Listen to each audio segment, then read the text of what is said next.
Okay, so the chair is going to be half an hour late. The vice chair is not here, so I'm going to have to ask for a stand-in chair until the chair gets here. So who would like to be nominated for chair until the chair arrives?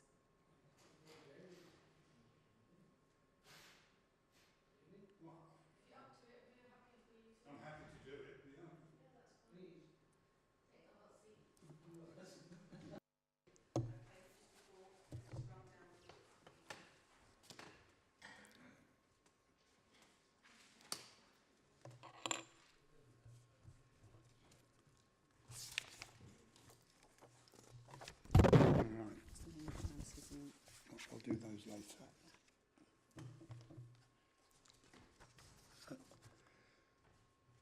Okay, I'll read out the script then as we're about to start the meeting. The meeting this evening will be live streamed to the public.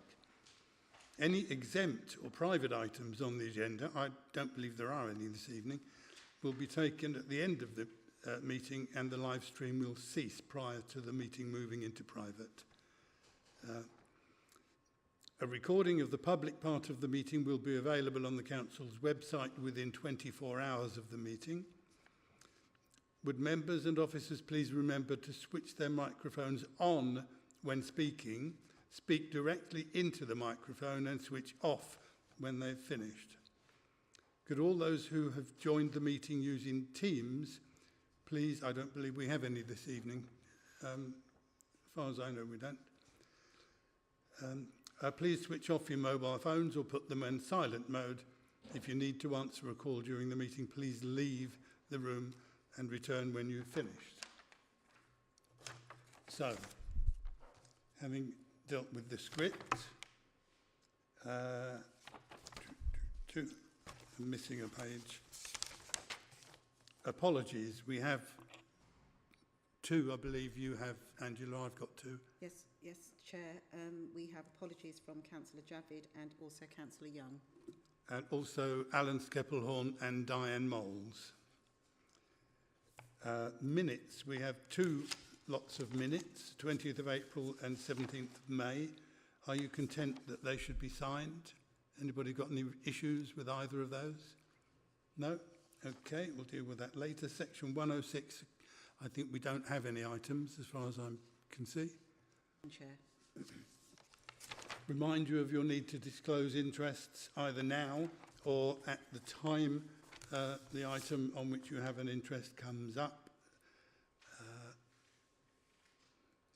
No urgent business, None, Angela? Chair. Thank you very much. So on to the report. I suppose, Mark, you're going to lead us through this. Yes, thank you, Chair. So I think probably members of the committee will agree with me that this day has been a long time coming. I first became involved in the review of the Constitution when I became the Interim Service Director for Policy, Communities and Engagement, and that was very nearly 3 years ago. Now, obviously, there's been an awful lot of water under the bridge since then. The Constitution Review has not always taken the pole position with everything else that we've had to deal with. But we've kept on at it, and we're now at the position where we have something to bring to you for your comment. So members will be aware that the review of the Constitution started as part of the Council's Future Ready programme.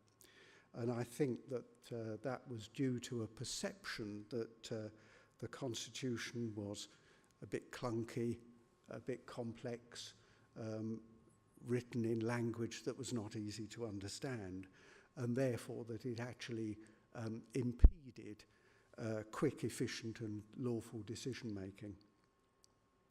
So the review was treated in its early stages very much as a transformation project and was supported by the strategic change team in that approach. But it took some time to understand how the review was actually a transformation project. And ultimately it was concluded that doing work on the Constitution wasn't really transformative. It was something that you should do as business as usual and as good practice. There was also pressure on the strategic change team, which meant that they needed to divert their resources to projects that were truly transformative.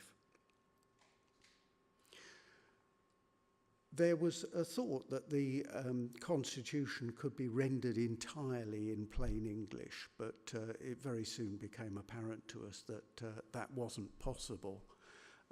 Some of the Constitution is drawn directly from statute and has to be expressed in a certain way, and we know that those are not always written in the clearest of language.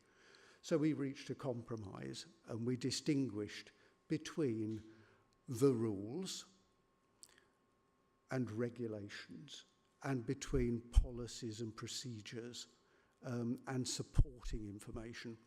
And wherever possible, we express those policies and procedures and supporting information in plain English. But an attempt was made to do that with standing orders, and quite frankly, they ended up being incomprehensible. One of the first things that we did was to look at what it was that we were actually trying to achieve. And the objectives of the exercise are set out at paragraph 8. One of the most important things was to ensure that the Constitution was brought up to date. And there were parts of it that were woefully out of date and indeed referred to legislation that has subsequently been repealed. It was, wherever possible, to express the Constitution in plain English, and I've just commented on that, but also to make it easier to navigate. It was to reduce the size of the Constitution, not an easy thing to do, but I think we have managed it.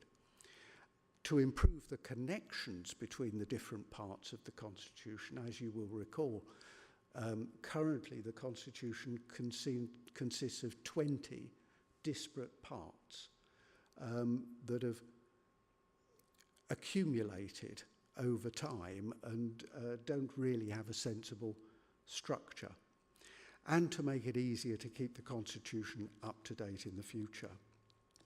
So our first step was to go through the current parts of the Constitution and say, do we need to retain that? Is it important? Is it necessary for the Constitution to function?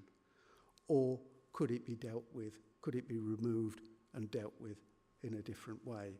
And we identified a number of the parts of the Constitution that could either be combined with other parts or removed altogether and simply referred to where necessary through a link to a website page.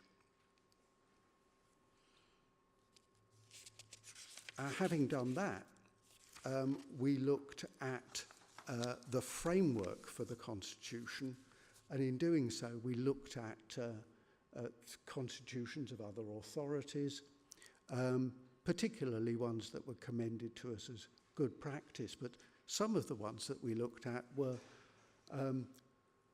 far worse than ours in the way that they were put together and the amount of content that they included and the language that they were expressed in. So that was at least some cold comfort for us.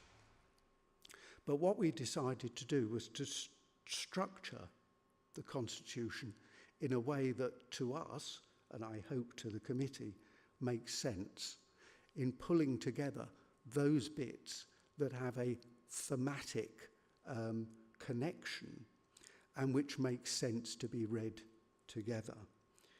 And that the framework that we're suggesting is set out at paragraph 12. So much for the structure.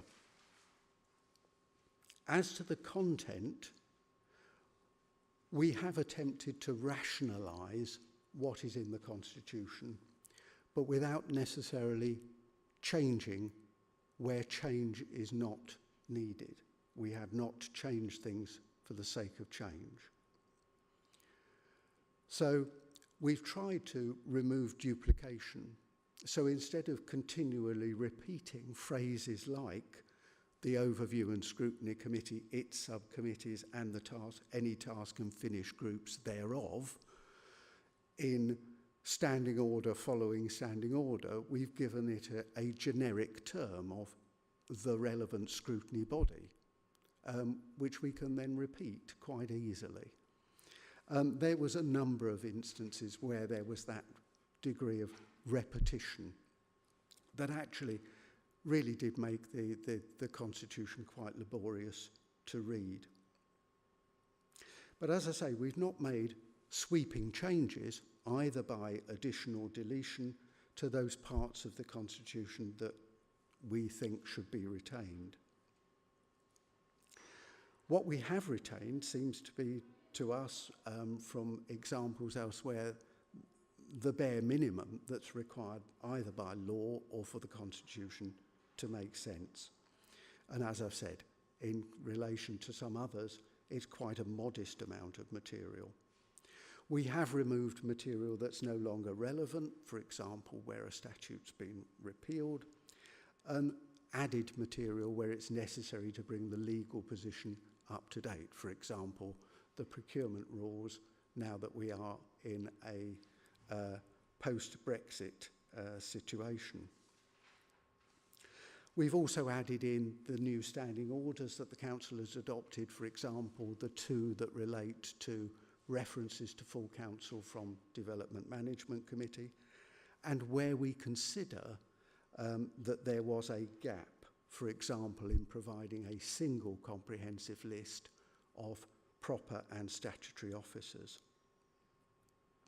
We've also included things within the schemes of delegation where they are actually happening at the moment and where it makes sense for them to do. We've done that in two instances only, and that is where officers respond to consultation documents, where those consultation documents have no significant impact on either the way the council is structured or the way it delivers its services or on the council's budget, and given them the authority to submit bids for funding, again, where that has no significant implications on the council's current budget in terms of preparing those bids or managing the bids when they come through. They would continue still to go to the executive. So members will recall that Council at its meeting in March approved the revised Code of Conduct for members. And that really is an example of the approach that we've taken, because what we did there was that we brought together three disparate parts of the Constitution, parts 9, 14 and 17, into a single document. But not only did we bring them together, we also made them more useful. So replacing a very inadequate flowchart that purported to show the process for dealing with a complaint against members, but was woefully inadequate in that respect, with a comprehensive and detailed procedure note, which is more useful to members who have to live by the code and the members of the public who may wish to make use of it. The work of the review team is continuing. There are still some bits of the Constitution that need final sorting out. The other protocols and conventions and financial regulations being a case in point, although I think we are just about, we've concluded on the tidying up the other protocols and conventions, and I think we're just about on the brink of doing so with the financial regulations. So we are now pretty much there. So in terms of the process from now on, we will reflect on the views that you expressed tonight. We will consult further with group leaders and with members of the council with a view to coming back to you in October with the final version for your recommendation to full council in November. Happy to answer any questions, Chair. Okay, given the complex nature of the business that we're looking at and the fact that there are actually not very many of us here, it seemed to me it would probably be easier if we didn't strictly stick to the questions first and then comments afterwards. We'll take a mixture, I think, speaker by speaker. So, Hussein, you've got your hand up. You're not limited to just questions. It's your full contribution, if you don't mind. I'll start off by a comment and then question really part of that. First of all, Mark, whoever is read line by line does need a lot of appreciation, because I couldn't do it, and I don't think any member of this committee could have. And also in trying to make it more, so even the members, as well as that if a member of the public want to look at it, what the constitution of the council is, that it is a bit more readable. In terms of deletion, and that there is only a couple, disciplinary procedure and grievance resolution, what was it that didn't fit in with the constitution that these are the one you're recommending for deletion? Well, they're only deleted from the Constitution, of course. They're not actually deleted in themselves, but they are essentially HR policies. Right. And it's not necessary to include them in the Constitution. We can refer to them in the Constitution, and where they are referred to, we'll put a link in the Constitution document that will take you, if you press it, to the relevant web page on the council's website where those documents are stored. Right. And what I should have mentioned, that one thing that we have done throughout the Constitution is to create links. So anywhere there is a reference, say in standing orders, there's a reference to another standing order, you can click on that number and it will take you there immediately, rather than you having to flick through it. And that's the principle that we've adopted in making the Constitution more accessible, is let's not put everything in it, but let's give people the links that they need to get from one place to another quickly and efficiently. Right. And the second bit is, and it is the new wards and the number of, it's only a minor thing, but because the ward boundaries will change and the number of members will change, should that not be now put in there? Because that will be the future boundaries at the next election, wouldn't it? Indeed, Chair, and at the relevant point in the articles, the new wards and membership thereof is already included. Thank you. Thank you. Okay. Anything? I'll just make a comment. I'd just like to thank you for a very big task that you've taken on hand. And I agree with the points that you made with the links. I think that's more up to date. So it's just easier to navigate. So if anyone does need to see a particular, part of the Constitution, it'll take it straight to them. I agree. We do need to make it a bit easier. It was quite complex, and it's more concise now, but it's still got everything, hopefully, that everyone needs to be able to access in there. So, that's just a comment I wanted to make. Thanks. Thank you. I have got a few points I'd like to raise, as I'm sure, Mark, you would expect. But first of all, I'd echo the thanks to you and the team that have put all this together. I'm amazed that you managed to stay awake throughout the whole of the meetings when you were doing it. I'll start with I've got one or two moans, but they're not all moans, I have to say. But I'll start with a moan, and that is on page 10, you talk about parts of the Constitution that have been retained in its current form, and then list the word retain against a load of them. I perhaps foolishly took that to mean that they were going to remain unchanged and that there was no alteration to either the wording or punctuation. That, in fact, isn't the case. So that's the moan. If you want to respond to any of these, I'll obviously give you time, Mark.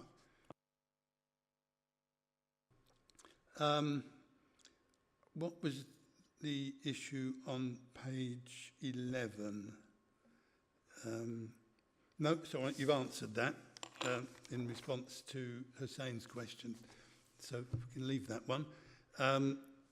On page 13, another little moan, I'm afraid. It took me 15 minutes going through the pages to find standing orders. That's partly because you've got reference to articles, sections, parts, and chapters. I plead with you to reduce that number down to 2, whether they are articles and sections or parts and chapters. I'll leave for someone better qualified than me.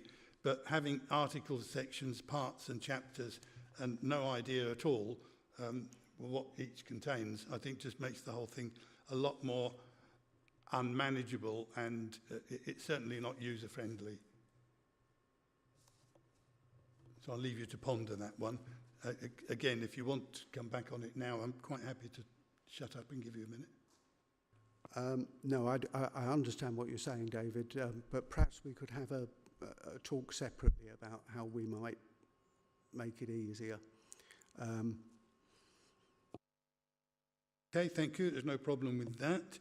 We move hugely on to page 124. Just a word of warning here. When you get into these latter pages, you've got 2 numbers for each page. The small one is the number of the document, and the bigger one is the number of your agenda. I'm using the bigger number. So page 124. Oh yes, this is a simple one which I think you either can sort out now or later.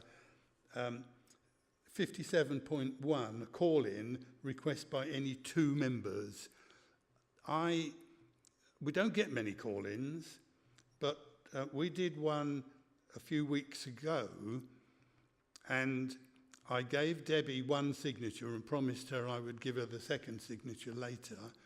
But she pointed out that you only need 1 signature now. The law's changed. You just might want to check whether that is the case. But that I got from Debbie at the time. Page, there's not much more, 134. Just to comment on that particular point, David, it was quite, we did have a discussion about that, and we looked at some other examples of other councils, and for a call-in in one of them, you needed to get 6 members, another one 5 members. So it seems to be a bit of a sort of, decide yourself thing. So I think that perhaps the law is that you must have at least 1, which is obvious, but it seems to be at the discretion of local authorities as to how many they ask for. There was one I looked in, their call-in procedure. Well, you'd have to jump through goodness knows how many hoops to get it done. It could be that their constitutions are even more out of date than ours, but I'm sure you'll get it sorted. It could well be that, in fact, what the law says is at least 1, or some such term, but I'll leave you to sort out exactly what the legal term is. From our perspective, 2 is not an unreasonable number. We wouldn't start jumping up and down if the number was fixed at 2 when it could have been 1. But on the other hand, if the law says it's 1, then it's 1. I don't know where Debbie got that information from, but I'm sure you'll have a conversation with her. On page 134 then, at 71.2, 2, this is a question of how you deal with a decision which has been made by a regulatory committee and then referred to full council. What this is saying is, it's reiterating, I mean, again, this doesn't happen very often, but this is spelling out the process that was used the last time I can recall it, when the motion that was moved was that the committee decision be confirmed, and nothing could happen until that decision had been, that motion had been voted upon. Whereas in the past, the motion that the committee decision be confirmed was treated like any other motion before council, i.e. subject to amendments. What this is saying is that a further motion can come, but not until the original motion to confirm the decision has been voted upon and presumably lost, because if it's passed, then there isn't an opportunity to go any further. I just think you should look at the previous practice, which for years and years and years was that the motion to confirm the committee decision was treated as any other motion to council and subject to questions, comments and amendments. So this is the additions to standing orders that were made specifically by the council back in February 2021, I think it was, to deal with some references from Development Management Committee to full council. I think it was Wandham Park and the bottling factory, as I recall. And we had to think of a way of how those references could be dealt with in a way that would result in a decision by the council that was based on planning grounds rather than any other grounds, because of it being a planning matter. And David, I think you're right, but I would see that the motion to confirm the decision could be subject to questions and amendments, provided the amendment didn't negate the motion, which of course is a long-standing principle in the Constitution.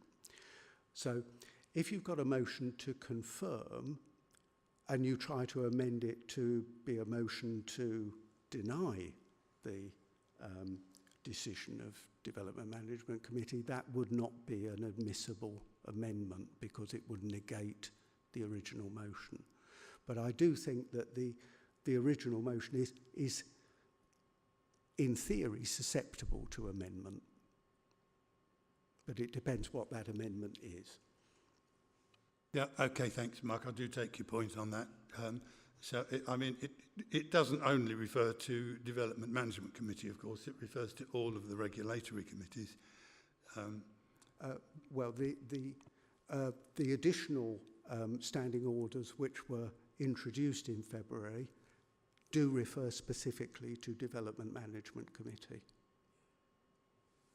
Yeah, so an acceptable amendment, assuming that Development Management Committee had agreed to approve a planning application and that was referred to full council, then an acceptable amendment might be to add additional conditions, for example.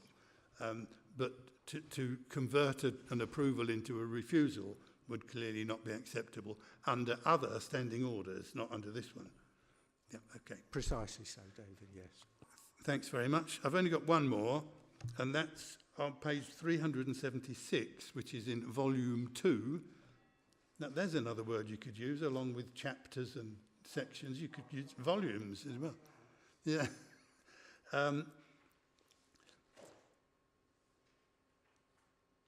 Protocol 6A and 6B are missing. Sorry, 6. Yeah, 6. And at 6, I presume that's the one that you referred to, other protocols, where you think you have finally got a solution, but that is coming back to this committee before it goes to full council. Yes. Thanks very much, Mark. That's all for me.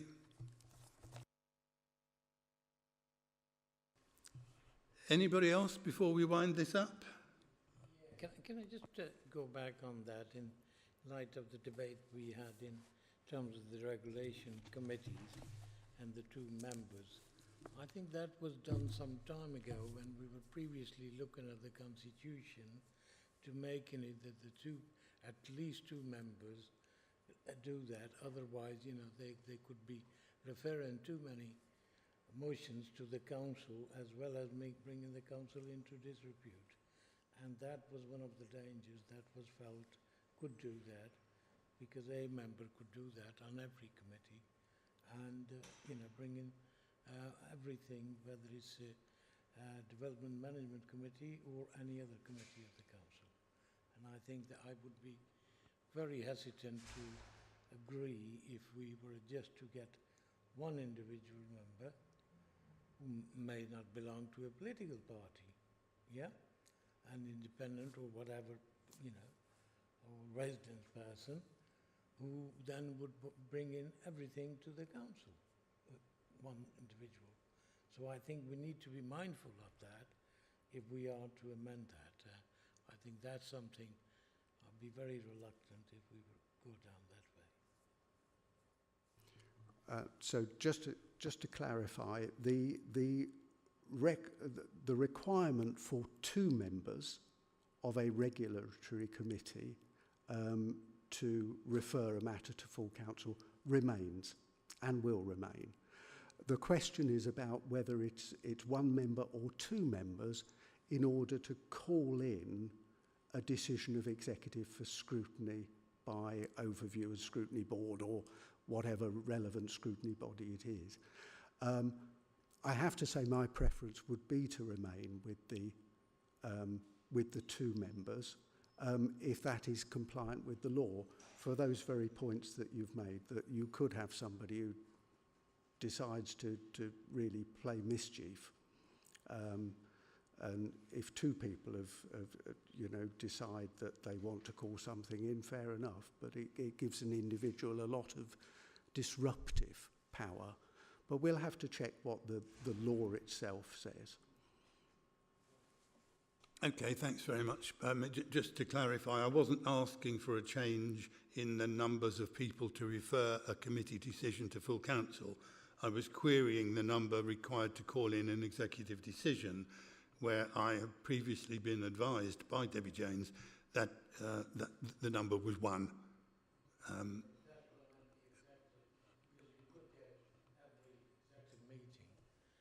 individual could call it. Okay, well, I think we're done. Unless anyone, last chance. Thank you, Mark, and look forward to seeing you in October with the final version.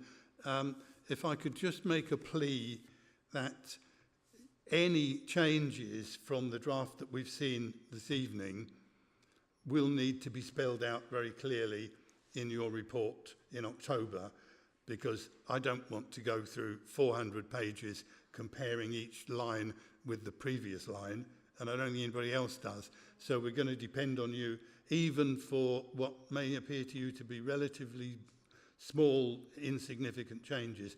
I think we need to see what differences there are, and that needs to be pointed out in your report.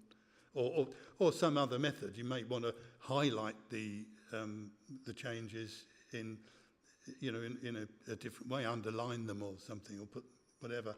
But I plea to you to make it easy for us to find them. Understood, and of course, yes.